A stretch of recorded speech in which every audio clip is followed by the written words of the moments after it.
50th. I can't believe I've done 50 already. 50th video of Old Guys, Gentlemen Flippers. And today I think I'm going to be showing you what I think is kind of a special knife. It's the Venom 3 done by Kevin John. It's the Venom 3 new concept knife. It's from China, and Kevin John is known for doing a lot of clone knives, which a lot of people are not happy with. But he does very good work. It's rumored that he provides or does some of the work for CRKT. There's also rumors that some of the stuff that comes from shops from him or around that location of China provides some of the stuff for even some Shurgorovs in addition to CRKT. So anyhow, this is not a clone. It's an original design as far as I know. Let me know in the comments if you think he's copied somebody. But it's a really nice knife. There's one thing I didn't like about it, and I'll get into that.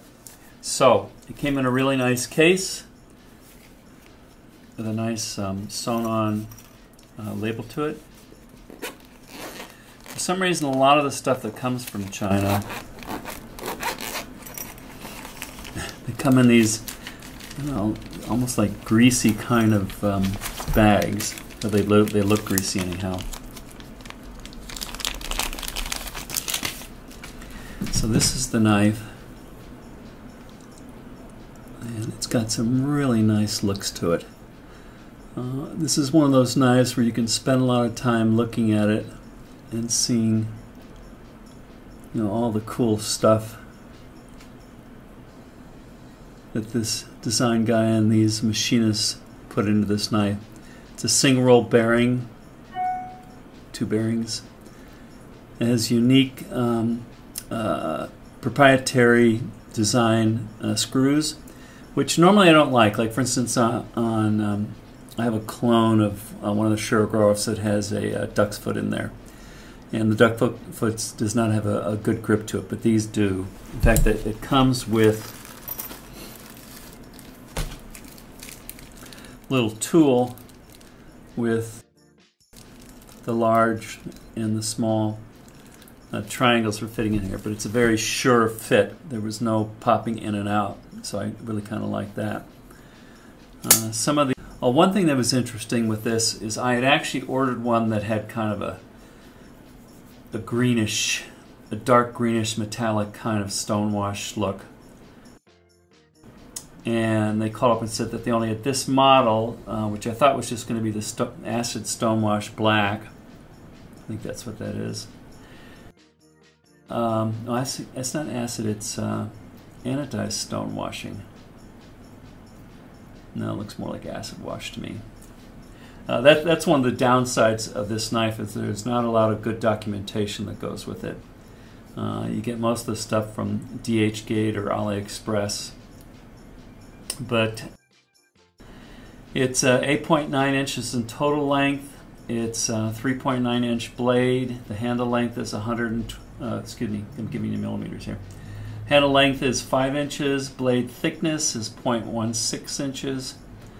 The blade width is 1.14 inches. The blade material is S35VN with a hardness of 59 to 60. The edge surface they call hand satin wire drawing. I don't know if they're talking about this. I like the little logo here where it says Venom new concept, but it's really hard to see that that's a snake's head right there. And on this side, they show that it's the S35VN, which is a decent steel. Good stonewashing on it. Just a really nice look, and the action on it. See, it's got that nice gravity fall, and you know, I did a wrist flick there, but I don't need to. Nice solid flip open, and a nice Shurgorov style falling. The handle material is titanium, single row bearings like I mentioned, but they're ceramic ball bearings, which is nice. The total weight is 5.4 inches, and it's funny, I used to think I'd never want anything over 3.5 inches, and my knives more and more are tending to be this weight of a knife. Things that I liked is I really like the design. I like the look of this kind of a knife. One interesting thing. I think this is just grease that I need to get off here. This knife, they changed it to a design. When I looked it up later on, it had shown that it was silicon carbide. No, carbide. It was a carbide edge, and they showed this fancy wavy line on both sides. And I was wondering, how in the heck am I going to sharpen that? Now, I have not sharpened this yet. It does not come that sharp, so I will be putting my famous mirror edge on it using the Wicked Edge system. And it'll be sharp as hell. Right now it's not. And I'm pretty sure that this change in finish here is just some oil in there that I haven't fully rubbed out yet. Just a quick little insert here. I cleaned this off with some acetone, and that was some sort of grease or oil that was on there. It's a very clean looking stone washed blade. Alright. A good steel, solid opening action with a controlled fall shut. It's really easy to disassemble, just this screw and that screw. I did have to use a screwdriver to help pry it out, so it's very tight tolerance. They didn't have that much of any lube in there, and it was a thicker lube, so I cleaned it out and put in a little nano oil. Comes with a nice case. It comes with its own tools. And the price, more and more now, you'll see these higher end Chinese knives are being higher priced, but it's still a fair price for all this work. It was like $265. Things I didn't like: the clip was too tight. It's kind of an interesting design. There's a little kind of hollowed out section here to accept the ball in there, but it's just a little bit too tight for fitting over my jeans pockets. By the way, they do have the interior machining here. I don't think I can probably get the light right to see it, but with all other premium knives like this, they pull it out to reduce the weight. One thing I did not like, and I ended up removing it, and the fact that I could remove it turned out pretty well, but you can kind of see, what the hell is that? With a little screw right here. I'm saving it. One of the things I don't like about it, it has this little mechanism down here that locks it into place. The knife has really good action, but in order to bring this thing back, you can push on this all day long and that's locked there, so I guess that's safe. But you know, I have not had any of my flippers, what do you call it, case lock flippers, not had any of them come open on me while I'm using them. I don't use them hard. So anyhow, how do you open this thing? Well, it's this little gizmo right here. You have to pull it down here like this. So normally I would push it over and it would go, but it won't. So I have to pull it down and then push. And it's really good closing action, by the way. But if you do it often enough, you start getting this kind of groove in your thumb, and it's a little on the painful side. So because I'm a wuss, I'm going to see if I can easily take this thing out. case I ever want to put it back in. If I sell it, the future owner would have a chance to do this.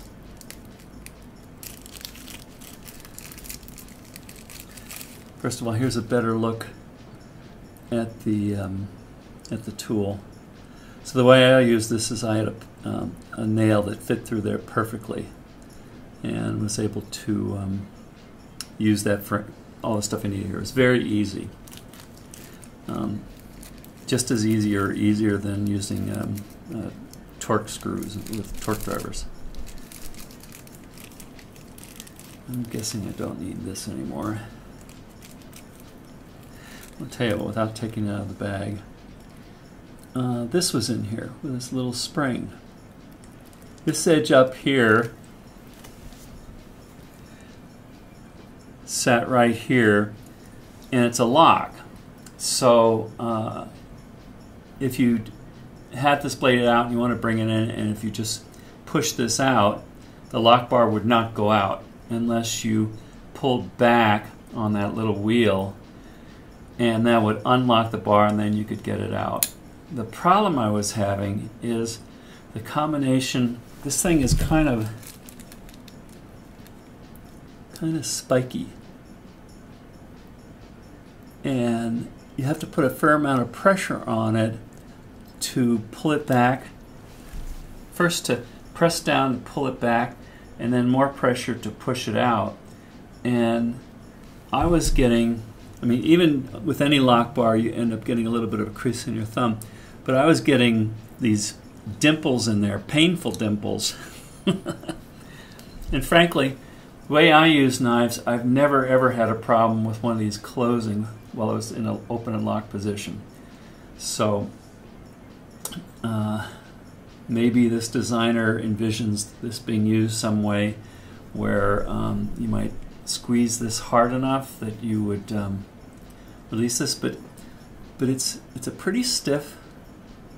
I mean, it's not the stiffest lock bar, but I really don't think that is going anywhere. So that is out. It doesn't bother me that I had to take it out. It still looks kind of cool. It gives me something to talk about when I'm showing this knife off to other people. Oh, one thing I forgot to mention is the shape of this blade is going to make it really easy to sharpen. Like I said, I haven't sharpened it yet, but there might be a tiny bit of a recurve here, but I'm going to be able to sharpen that away so it's just one nice gentle belly to it. Lots of room back over here, so I should be able to sharpen this with the handle on without disassembling it. The flat, this portion's flat, and the clamp will probably come across here. I think this is almost even with that, so that clamp should fit right across there just fine. I think I had mentioned I don't particularly like that logo's hard to make out. Sometimes I can see the snake, and sometimes it just looks like some misprint of some sort. I didn't like the fact that it came pretty dull, but that's okay. Probably the worst thing is the lack of documentation. I pieced together all this information from various sites. Nothing really came with the knife.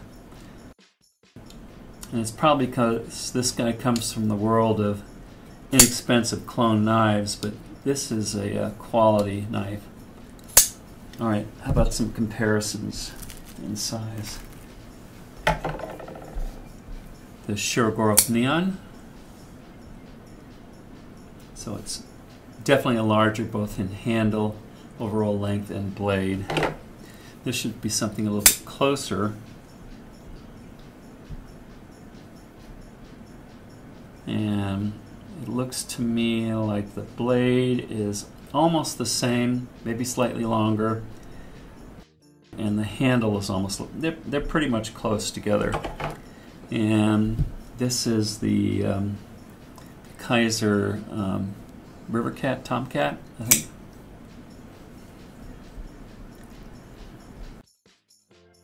It's just a little bit larger than that. I'm impressed with this knife. I like this knife.